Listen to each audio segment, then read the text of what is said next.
Welcome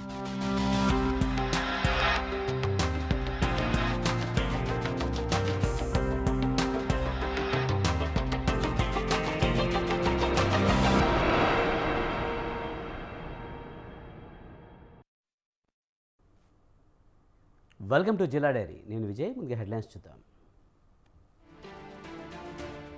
Chandrababu సారథ్యంలో రాష్ట్రం అభివృద్ధి చెందుతుంది. మూసేసిన అన్నా క్యాంటీన్లను ప్రారంభిస్తామన్న ఎమ్మెల్యే కోనేటి.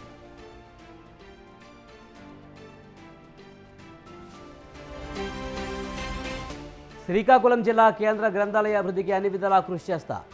గత ప్రభుత్వం నిర్లక్ష్యంగా వ్యవహరించిందన్న ఎమ్మెల్యే గొడ్డు శంకర.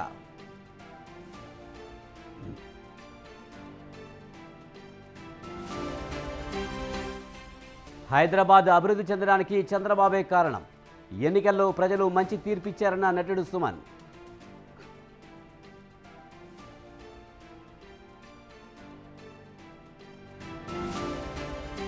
జనగామ జిల్లాలో గ్రామ పంచాయతీ కార్మికుల ధర్నా. 3 నెలలుగా జీతాలు ఇవ్వలేదని ఆవేదన.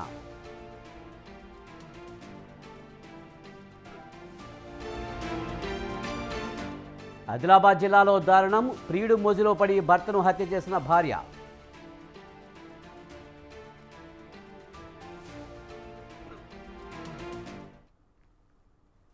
ఏపీ సీఎం చంద్రబాబు సారథ్యంలో రాష్ట్రం అన్ని రంగాల్లోనూ అభివృద్ధికి పరుగులు తీస్తుందని సత్యవేడు ఎమ్మెల్యే కోనేటి ఆదిమూలం తెలిపారు. చంద్రబాబు సీఎంగా బాధ్యతలు స్వీకరించిన మరుక్షణమే 5 సంక్షేమ పథకాలపై సంతకాలు చేశారు. రాష్ట్ర ప్రజల భవిత కోసం 5 ఫైళ్లపై తొలి సంతకం చేయడం రాష్ట్ర చరిత్రలో సువర్ణ అధ్యాయంగా ప్రారంభమైందన్నారు. ఎన్నికలు ఇచ్చిన హామీలను నెరవేర్చడంలో భాగంగా మెగా డిఎస్సీపై తొలి సంతకం చేసి 16,000కు పైగా టీచర్ పోస్టుల భర్తీకి శ్రీకారం చుట్టారన్నారు. వైసీపీ హయాంలో మూసేసిన అన్నా క్యాంటీన్లను ప్రారంభిస్తామని చెప్పారు.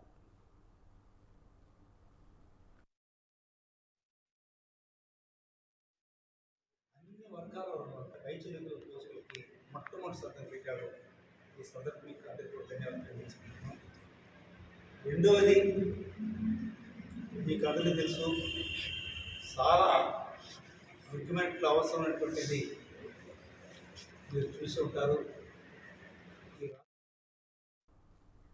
రాష్ట్రంలో నిరుద్యోగ యువతకు డిఎస్సీ నోటిఫికేషన్ ఎంతగానో తోడ్పడుతుందని ఎమ్మెల్యే గల్లా మాధవి తెలిపారు. సీఎం చంద్రబాబు మెగా డిఎస్సీపై తొలి సంతకం చేయడంపై గుంటూరు లాడ్జ్ సెంటర్లో టీడీపీ, జనసేన, బీజేపీ శ్రేణులు సంబరాలు చేసుకున్నారు. అభివృద్ధి లక్ష్యంగా ఎన్డీఏ కూటమి కొనసాగుతుందని ఆమె అన్నారు. ఇచ్చిన మాటకు కట్టుబడి పదవీ బాధ్యతలు స్వీకరించిన వెంటనే తొలి సంతకం మెగా డిఎస్సీపై పెట్టడం ఎంతో సంతోషకరమన్నారు గల్లా మాధవి. గత ప్రభుత్వం నిరుద్యోగ యువతను మోసం చేసిందని గుంటూరు బీజేపీ జిల్లా అధ్యక్షులు వరమ నరేంద్ర అన్నారు. ఎన్డీఏ కూటమి ఏర్పడిన తర్వాత నిరుద్యోగ యువతకు మెగా డిఎస్సీపై తొలి సంతకం చేయడం ఎంతో హర్షించదగ్గ విషయమన్నారు. కేంద్ర బడ్జెట్తో రాష్ట్రాన్ని అభివృద్ధి పథంలో నడుస్తుందన్నారు.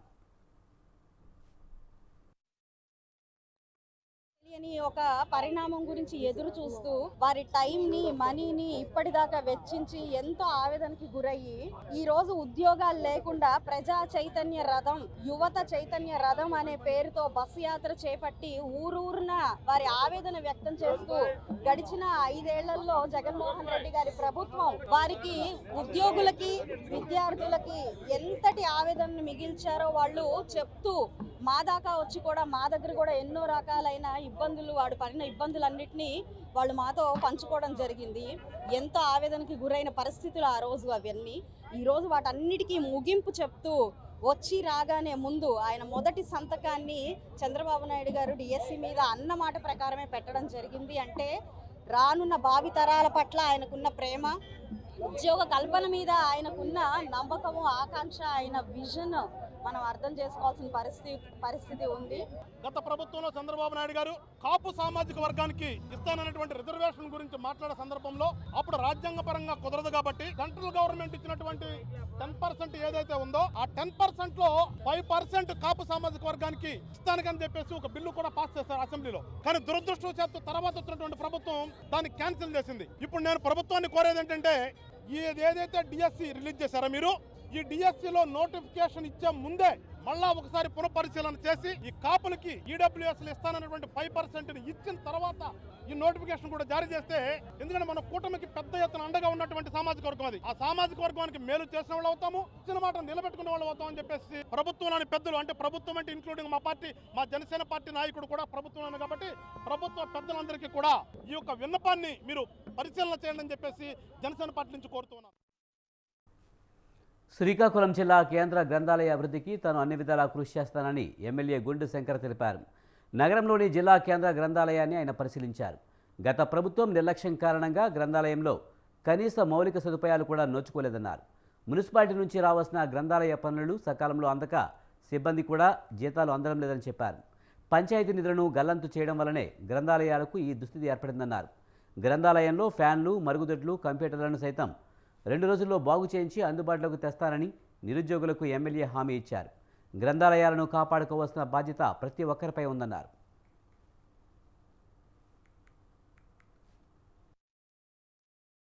గివింగ్ పర్యటనలో భాగంగా మొన్న ఆర్ట్స్ కాలేజ్ గ్రౌండ్కి వెళ్ళినప్పుడు అక్కడ చాలామంది స్టూడెంట్స్ అందరూ కూడా విద్యార్థినులు అందరూ కూడా శ్రీకాకుళం నడిబొడ్డునున్నటువంటి సెంట్రల్ లైబ్రరీ కోసం ఇక్కడ ఉన్న సమస్యలతో నాకు చెప్పడం జరిగింది. మినిమం మౌలిక వసతులు లేవు, ఇక్కడ ఫ్యాన్స్ బాగు చేసుకోలేకపోయిన స్థితిలో ఉన్నది. అలాగే లైట్స్ లేవు, వాష్రూమ్స్ లేవు. అమ్మాయిలకైతే చాలా ఇబ్బందికరం. ఓ పక్క మెగా డిఎస్సి ఓపెన్ అయ్యింది. ఇది ఎంతో ప్రాముఖ్యత కలిగినటువంటి లైబ్రరీ. ఇక్కడ బుక్స్ కూడా సరిగ్గా అందుబాటులో లేవని చెప్పడం జరిగింది. దీంట్లో భాగంగా నాతో పాటు వచ్చినటువంటి తెలుగుదేశం పార్టీ నాయకులు, కార్యకర్తల్లో కొంతమంది డొనేషన్స్ కూడా ఇప్పుడే ఒక 25,000 రూపాయలు ఇవ్వడం జరిగింది. జనరల్గా థ్యాంక్స్ గివింగ్. వైసీపీ హయాంలో కుప్పం గ్రామీణ విద్యుదీకరణ సంస్థ వైసీపీ ప్రభుత్వంలో అవినీతికి కేర్ ఆఫ్ అడ్రస్గా మారిందని ఎమ్మెల్సీ కంచెల శ్రీకాంత్ ఆరోపించారు. జగన్ హయాంలో విచలవిడిగా రెస్కో ఉద్యోగ నియామకాలు చేశారన్నారు. ముడుపులు తీసుకుని ఉద్యోగాలు కల్పించారు. రెస్కోలో అక్రమంగా ఉద్యోగ నియామకాలపై అసిస్టెంట్ డీసీఓ ఆనంద్ విచారణ చేపట్టారు. ఉద్యోగ నియామకాలపై శాంతిపురం మండలం తమ్మసి గ్రామానికి చెందిన నగేష్ జిల్లా సహకార శాఖ ఉన్నతాధికారులకు ఫిర్యాదు చేశారు.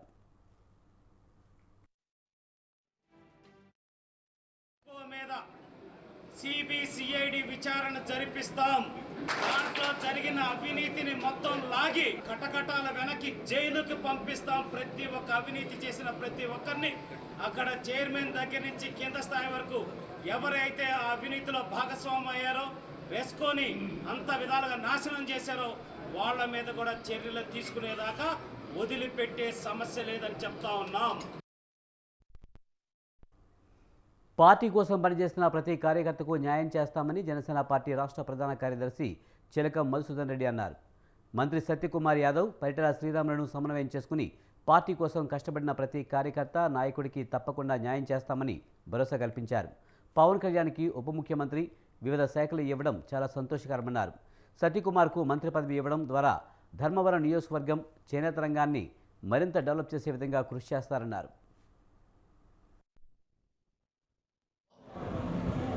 ఈ వైసీపీ ప్రభుత్వం, ఈ జగన్ రెడ్డి ప్రభుత్వం ఎన్ని అరాచకాలు చేశాయో అర్థమవుతా ఉంది. మేమే వండర్ అసలు ఏం జరిగింది అర్థం కాలేదు మాకే. 160 అసలు కౌంటింగ్ జరుగుతూ ఉంటే, సీట్లు పెరుగుతూ ఉంటే వీళ్ళ అరాచకము అసలు మేము కూడా ఊహించినటువంటి ఫలితాలు వచ్చాయి. ఈ ఫలితం అందించినందుకు ఈ రాష్ట్ర ప్రజలందరికీ కూడా జనసేన పార్టీ రాష్ట్ర ప్రధాన కార్యదర్శిగా వారికి నేను ధన్యవాదాలు తెలియజేసుకుంటా ఉన్నాను. ప్రజలందరికీ కూడా నెల ముందు అభ్యర్థిగా ప్రకటించి వచ్చి పోటీ చేస్తే ఆయనకు ఇంత ఘన విజయం అందించినందుకు ప్రజలకు ధన్యవాదాలు. ఎందుకంటే ప్రజలు అర్థం చేసుకున్నారు. ఆముదాల వలస ఎమ్మెల్యేగా 30,000 మెజారిటీతో విజయం సాధించిన కూన రవికుమార్కు చంద్రబాబు కేబినెట్లో స్థానం కల్పించాలని న్యాయవాది కూన రాజారావు డిమాండ్ చేశారు. వైసీపీ అధికారంలో ఉన్నప్పుడు కూన రవికుమార్ జిల్లా సమస్యలపై పోరాటం చేశారన్నారు. టీడీపీ అధికారంలో లేనప్పుడు ఎన్ని ఒడిదుడుకులు వచ్చినా, పోలీసులు వేధింపులకు గురిచేసినా కార్యకర్తలకు అండగా నిలిచారన్నారు. జిల్లాలోని సామాజిక వర్గాలతో కూన రవికుమార్కు స్నేహ సంబంధాలు ఉన్నాయని చెప్పారు. కూన రవికుమార్ లాంటి పోరాట పటిమ కలిగిన నాయకుడిని చంద్రబాబు కేబినెట్లో స్థానం కల్పించి గౌరవించాలని కోరారు. కేబినెట్లో అవకాశం లేకుంటే స్పీకర్ పదవైనా ఇచ్చి గౌరవించాలన్నారు. గౌరవనీయులైనటువంటి ప్రస్తుత ముఖ్యమంత్రి గారు నారా చంద్రబాబు నాయుడు గారు కూన రవికుమార్ గారికి ఈ శ్రీకాకుళం జిల్లా తాలూకా అధ్యక్ష పదవినిచ్చి ఈ శ్రీకాకుళం జిల్లాలో ఉన్నటువంటి సమస్యలపైన పోరాటం చేయమనేసి ఆయనకి ఒక బాధ్యతాయుతమైనటువంటి పదవిని ఆ రోజు ఇచ్చారు. ఇంచుమించు 4 లక్షల పైసలకు ఓటర్స్ తెలుగుదేశం పార్టీని విజయానికి కృషి చేసి బలపరిచారు. దాని వెనుక కోన రవికుమార్ గారి తాలూకా మంచి కృషి కూడా ఉందనేసి గౌరవనీయులైనటువంటి ప్రస్తుత ముఖ్యమంత్రి గారు నారా చంద్రబాబు నాయుడు గారు గ్రహించి వారి తాలూకా క్యాబినెట్లో లేదా ప్రస్తుతం ఉన్నటువంటి అసెంబ్లీ స్పీకర్ పదవినే ఆయనకి ఇస్తూ ఆయనకి ఒక ఫిట్నెస్ లేని ప్రైవేట్ బస్సులపై ఆర్టీ అధికారులు కొరడా జులిపించారు. పెద్దపల్లి జిల్లా రామగుండం పారిశ్రామిక ప్రాంతంలో ప్రైవేటు విద్యాసంస్థలకు చెందిన బస్సులు ఫిట్నెస్లను ఆర్టీ అధికారులు తనిఖీ చేశారు. ఫిట్నెస్ లేని 2 స్కూల్ బస్సులను సీజ్ చేసినట్లు ఎంవీఐ భీమ్ నాయక్ తెలిపారు. వాహనాలకు సంబంధించిన అన్ని రకాల ధృవీకరణ పత్రాలు, బస్సుల fitness, first aid box, fire existing, driver fitness సర్టిఫికేట్లను పరిశీలించారు. నిబంధనలకు విరుద్ధంగా విద్యాసంస్థల బస్సులు నడిపితే చట్టపరంగా కఠిన చర్యలు తీసుకుంటామని హెచ్చరించారు. విద్యార్థులను తీసుకువెళ్లే వాహనాలు పూర్తి స్థాయిలో ఫిట్నెస్గా ఉండాలని సూచించారు. విద్యార్థుల పిక్ అండ్ డ్రాప్లో యాజమాన్యంతో పాటు తల్లిదండ్రులు నిఘా పెట్టారన్నారు.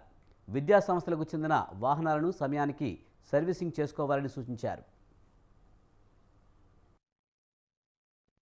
చేయడం జరుగుతుంది.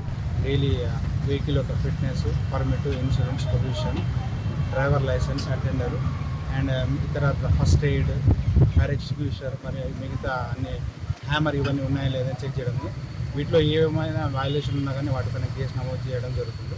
మేము అటెండర్ అండ్ డ్రైవర్కి వాళ్ళకు స్పీడ్ తోలకుండా ఉండాలని, మరియు పిల్లలు బస్సు దిగేటప్పుడు ఎక్కేటప్పుడు deputy CM Bhatti Vikramarka birthday వేడుకలను ఉస్మానియా యూనివర్సిటీలో ఘనంగా నిర్వహించారు.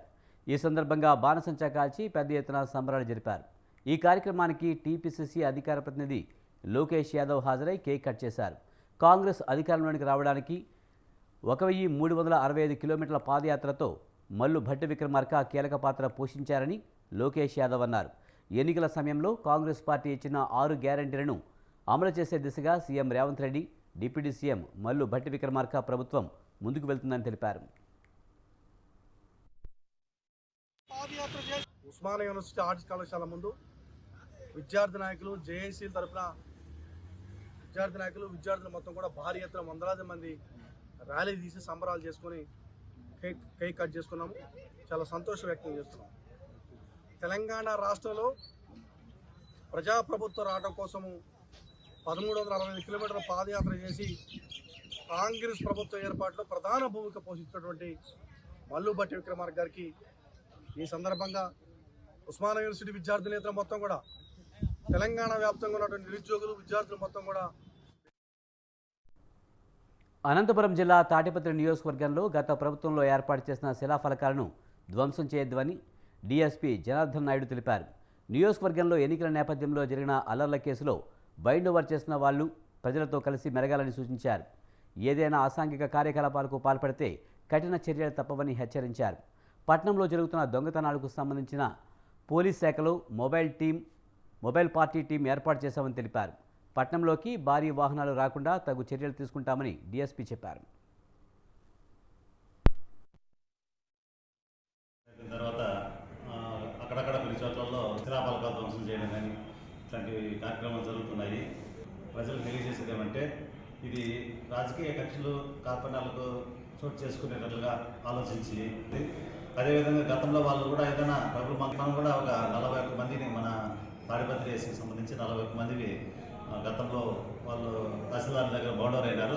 తర్వాత ఫ్యూచర్లో కూడా అవన్నీ ఇబ్బందులు ఉంటాయి వాళ్ళు. కాబట్టి క్షణికావేశంలో ఏదో చేస్తే హైక్ అవుతుందని మేము కూడా హైలైట్ అవుతామని చెప్పిన ఉద్దేశం కొంతమంది ఇలాంటి వాళ్ళకు పాల్పడుతుండగా తెలుస్తుంది. అలాంటివి లేకుండా ప్రభుత్వాన్ని సహకరించి పద్ధతిగా అభివృద్ధికి తోడ్పడాల్సిందిగా ప్రజలకు తెలియజేస్తుంది. చిత్తూరు జిల్లా పొంగనూరులో పీకేఎం అర్బన్ డెవలప్మెంట్ మాజీ చైర్మన్ వెంకటరెడ్డి యాదవ్ ఇంటిపై కొందరు వ్యక్తులు రాళ్లతో దాడి చేశారు. రాళ్ల దాడిలో ఇంటికి అమర్చిన అద్దాలు ధ్వంసమయ్యాయి. కొంతమంది వ్యక్తిగత కక్షల వల్ల తనను హత్య చేయడానికి దాడికి పాల్పడ్డారని వెంకటరెడ్డి ఆరోపించారు. 2 రోజులుగా తనకు ఫోన్ చేసి బెదిరింపులకు పాల్పడుతున్నారని చెప్పారు. కత్తులు రాళ్లతో తన ఇంటిపై దాడికి పాల్పడ్డారని ఆయన ఆవేదన వ్యక్తం చేశారు. దాడికి పాల్పడిన వారిపై పొంగనూరు పోలీస్ స్టేషన్లో ఫిర్యాదు చేశారని చెప్పారు. పోలీసులు వెంటనే దాడికి పాల్పడ్డ వారిని అదుపులోకి తీసుకుని కేసు నమోదు చేయాలని ఆయన కోరారు. ముందర ఈరోజు ఉదయం 10:45 నేను మా వాళ్ళతో మాట్లాడుకొని ఇంట్లో కూర్చో ఉంటే పొంగనూరు మండలం పాలెంపల్లి పంచాయతీ నడింగడిదాసి గ్రామానికి చెందిన ముండ్రాజు కుమారుడు నవీన్, అతని చిన్నాన్న ఎల్వి రమణ, అతని ఫాలోయర్ ఉమేష్ ముగ్గురు వచ్చి కొంతమంది అల్లరి మొక్కలు వెంబడి వేసుకొచ్చి మా ఇల్లు పైన రాళ్లతో దాడి చేసి ఇంట్లోకి దూరి రాడ్తో నన్ను కొట్టడానికి. రంగారెడ్డి జిల్లా చేవెళ్లలో ఫామ్ ల్యాండింగ్ నిర్మాణాలు యథేచ్ఛగా సాగుతున్నాయి. తంగడపల్లి గ్రామంలో 312, 314, 316 survey number Tom laundering venture నిర్మాణం చేస్తున్నారు. అధికారులు మాత్రం చూసి చూడనట్లుగా వ్యవహరిస్తున్నారని గ్రామస్తులు వాపోతున్నారు. గత బీఆర్ఎస్ హయాంలో భూముల ధరలను అమాంతం పెంచింది. దీంతో ఖాళీగా ఉన్న భూములను వెంచర్లుగా మార్చి ప్రభుత్వం నుండి ఎలాంటి అనుమతులు లేకుండా పూర్తిగా ఫార్మ్ ల్యాండింగ్ వెంచర్ నిర్మాణం చేస్తున్నారు.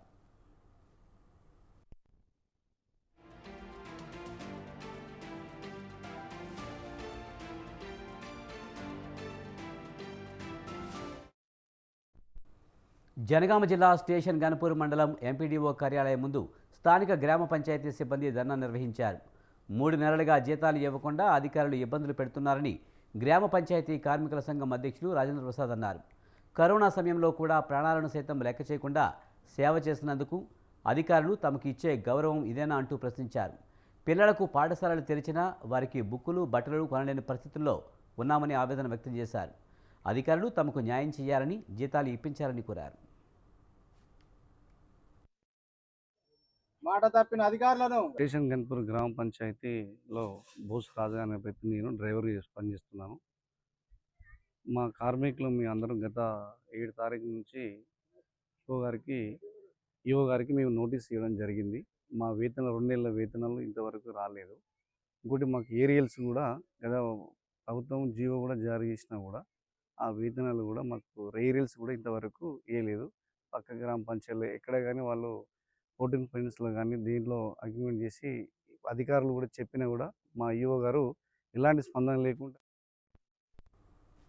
భూపాలపల్లి జిల్లా కలెక్టర్ కార్యాలయాన్ని టేకుమట్ల, చిట్యాల, మొగుళ్లపల్లి మండల రైతులు ముట్టడించారు. తమ భూములను national green field highway road నిర్మాణానికి ఇచ్చేది లేదని తేల్చి చెప్పారు. రైతుల నిరసన చేస్తుండగా జిల్లా కలెక్టర్ తన ఛాంబర్కు పిలిపించుకుని రైతుల అభిప్రాయాన్ని తెలుసుకున్నారు.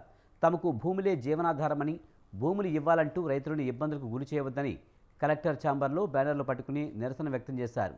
రైతుల నిరసనలతో కలెక్టర్ అక్కడి నుంచి వెళ్లిపోగా రైతులు భూపాలపల్లి పరకాల జాతీయ రహదారిపై రాస్తారోకో నిర్వహించారు.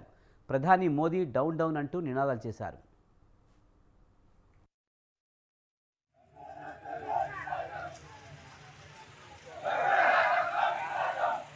భూపాలపల్లి జయశంకర్ జిల్లా సంబంధించినటువంటి టేకుమట్ల, చిట్యాల, మొగులపల్లి మండల రైతులందరం కూడా ముక్త కంఠంతో ఏకగీత తీర్మానంతో అందరం కూడా మేము నేషనల్ గ్రీన్ ఫీల్డ్ హైవేకు భూములు ఇచ్చేది లేదని చెప్పి మా ప్రాణాలు తీసైనా కూడా తీసుకుంటామంటే మేము ఒప్పుకునేదని చెప్పి అందరం కూడా రైతులందరం కూడా మేము కలెక్టర్ గారికి చెప్పడం జరిగింది.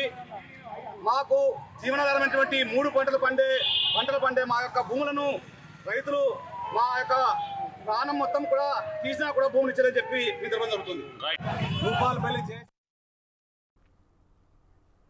కామారెడ్డి జిల్లా చిన్నమల్లారెడ్డి గ్రామ విద్యుత్ సబ్స్టేషన్ ఎదుట తిమ్మకపల్లి గ్రామ రైతులు ధర్నా చేపట్టారు.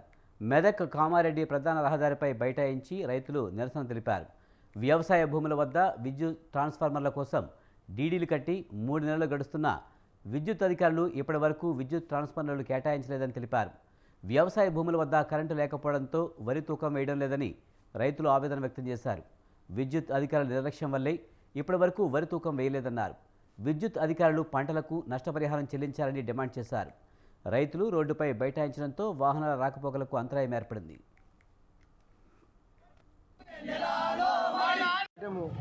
ఊళ్ళో హౌస్ కట్టినాము, పెద్దలు కట్టిర్రు, కమ్మాలు పడేసారు. ఈ కాంట్రాక్ట్ ఫోన్ చేసి కాంట్రాక్టర్ వస్తున్నాడు, ఏ ఫోన్ చేసి చేస్తున్నాడు, ఈ ఫోన్ చేసి తీయేస్తలేడు, ఇవ్వాలి ఫోన్ చేసినా చేసుకోవట్లేదు. మేము ఇవాళ తుకాలు పోసుకోలేదు. మేము ఏం చేయమంటాం, మమ్మల్ని ఎటువమంటారు, సాగమంటారా బతుకమంటారా? మా అవస్థ బాగుంది. మొత్తం లూజ్ కలెక్షన్లు టాటాలకు వైర్లు రాతున్నాయి, మనసు మొత్తం వైర్లు రాతున్నాయి. ఏం చేయాలో మీరు ఏం బతుకమంటారు? అధికారులు అస్సలు పో వర్షం రాలే. వర్షం ఆసిఫాబాద్ జిల్లాలో కూరగాయల ధరలు అమాంతం పెరిగిపోయాయి. జిల్లా కేంద్రంలో కూరగాయలన్నీ కిలో 80 రూపాయల వరకు పలుకుతున్నాయి. కేవలం 15 రోజుల వ్యవధిలోనే ఉల్లి, టమాటా సహా అన్ని కూరగాయల ధరలు పెరిగిపోయాయి. డిమాండ్కు తగ్గట్టుగా సరిపడా ఉల్లి, టమాటా మార్కెట్కు రాకపోవడమే ధరల పెరుగుదలకు కారణమని మార్కెట్ వ్యాపారస్తులు చెబుతున్నారు. చేతి నిండా డబ్బులు తీసుకువెళ్లినా సంచి సకారికి కూడా కూరగాయలు రావట్లేదంటూ సామాన్యులు ఆవేదన వ్యక్తం చేస్తున్నారు. చూసుకున్నట్టుంటే రోజు రోజుకు ఆ టమాటా రేటు పెరుగుతూ ఉంది. కాబట్టి ప్రజలు దీని ద్వారా చాలా ఇబ్బంది పడుతూ ఉన్నారు. ఎందుకంటే వర్షాకాలం రాగానే కొంత కూరగాయల ధరలు తగ్గుతూ ఉన్నాయి, ఎండాకాలం రాగానే కూరగాయల ధరలు పెరుగుతూ ఉన్నాయి. కాబట్టి దీనిపై ప్రభుత్వం కొంత చొరవ చూపించి పేద ప్రజలపై భారం పడకుండా చూడాలని చెప్పేసి సిఐటిగా మేము డిమాండ్ చేస్తూ ఉన్నాం. ఎందుకంటే ఈరోజు ఒకరోజు కూలి చేస్తేనే ఒకరోజు తినేటటువంటి రోజు. బైక్లు, సెల్ ఫోన్ల దొంగతనాలకు పాల్పడుతున్న లోకేష్ అనే యువకుడిని ఓడు పోలీసులు అరెస్ట్ చేశారు. మణికేశ్వర్ నగర్ పెట్రోల్ బంకులో పెట్రోల్ పోయించుకుని డబ్బులు ఇవ్వకుండా పారిపోతున్న సమయంలో అడ్డుకున్న బంక్ సిబ్బందిపై బీరు బాటిళ్లతో దాడి చేశాడని ఓయూ సీఐ రాజేందర్ తెలిపారు. సిబ్బంది ఓయూ పోలీసులకు ఫిర్యాదు చేయగా లోకేష్ను అదుపులోకి తీసుకున్నారు. నిందితుడు లోకేష్ నుంచి బైకు, సెల్ ఫోన్ స్వాధీనం చేసుకున్నారు.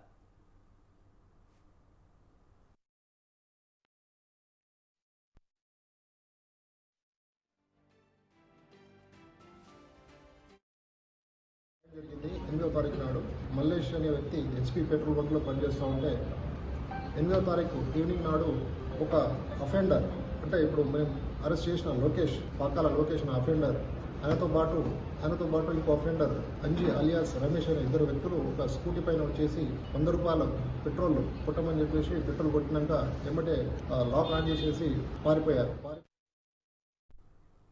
సంగారెడ్డి జిల్లా పటాన్చెరులో ఎండు గంజాయి పట్టుబడింది. జార్ఖండ్కు చెందిన సాజిక్ ఇక్బాల్ అనే వ్యక్తి ఎండు గంజాయిని అమ్ముతుండగా మెదక్ డివిజన్ ఎక్సైజ్ ఎన్ఫోర్స్మెంట్ అధికారులు పట్టుకున్నారు. నిందితుల నుంచి 620 గ్రాముల ఎండు గంజాయిని స్వాధీనం చేసుకున్నారు. కేసు నమోదు చేసుకుని దర్యాప్తు చేపట్టారు.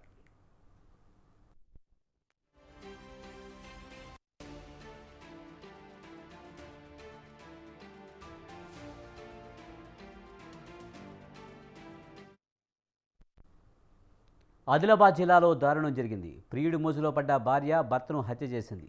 ఆదిలాబాద్లో జాదవ్ గజానంద్ అనే ఉపాధ్యాయుడు 2 రోజుల క్రితం అనుమానాస్పద స్థితిలో హత్యకు గురయ్యాడు. గజానంద్ భార్య విజయలక్ష్మి అదే గ్రామానికి చెందిన మహేష్ అనే వ్యక్తితో అక్రమ సంబంధం కొనసాగిస్తుంది.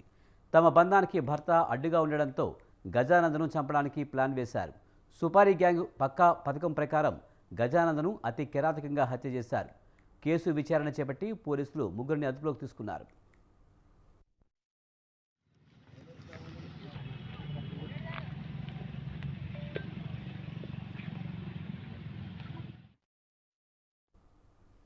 హైదరాబాద్ అభివృద్ధి చెందడానికి చంద్రబాబే కారణమని సినీ నటుడు సుమన్ చెప్పారు. తిరుమల శ్రీవారిని వీఐపీ విరామ సమయంలో ఆయన దర్శించుకున్నారు. ఏపీకి మంచి రాజధాని రావాలంటే చంద్రబాబుతోనే సాధ్యమన్నారు. ఎన్నికల్లో ప్రజలు మంచి తీర్పునిచ్చారని, చంద్రబాబు నాయకత్వంలో రాష్ట్రం 5 ఏళ్లు ముందుకు వెళ్తుందన్నారు. తన అభిమాని నారాయణ గౌడ్ పుట్టినరోజు సందర్భంగా ఆయనతో కలిసి శ్రీవారిని దర్శించుకోవడం చాలా సంతోషంగా ఉందన్నారు. తిరుపతిలో చిన్న సినీ పరిశ్రమను ఏర్పాటు చేయాలని, ఆంధ్రాలో చాలామంది నిర్మాతలు, డైరెక్టర్లు, సినీ నటులు ఉన్నారని, వారందరికీ ఉపయోగకరంగా ఉంటుందని చెప్పారు.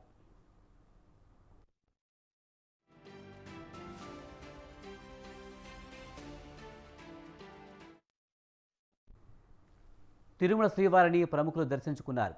Telangana high court judge Bhaskar Reddy, MLA కన్నా లక్ష్మీనారాయణ, గుమ్మనూరు జయరాం, గణబాబు, తెలంగాణ ఎమ్మెల్యే గంగుల కమలాకర్, అంబికా కృష్ణ వేరువేరుగా దర్శించుకున్నారు. వారికి ఆలయ అధికారులు స్వాగతం పలికి దర్శనం ఏర్పాటు చేశారు. దర్శన అనంతరం వీరికి రంగనాయక మండపంలో వేద పండితులు వేద ఆశీర్వచనం చేయగా ఆలయ అధికారులు పట్టు వస్త్రాలను సత్కరించి తీర్థ ప్రసాదాలు అందజేశారు.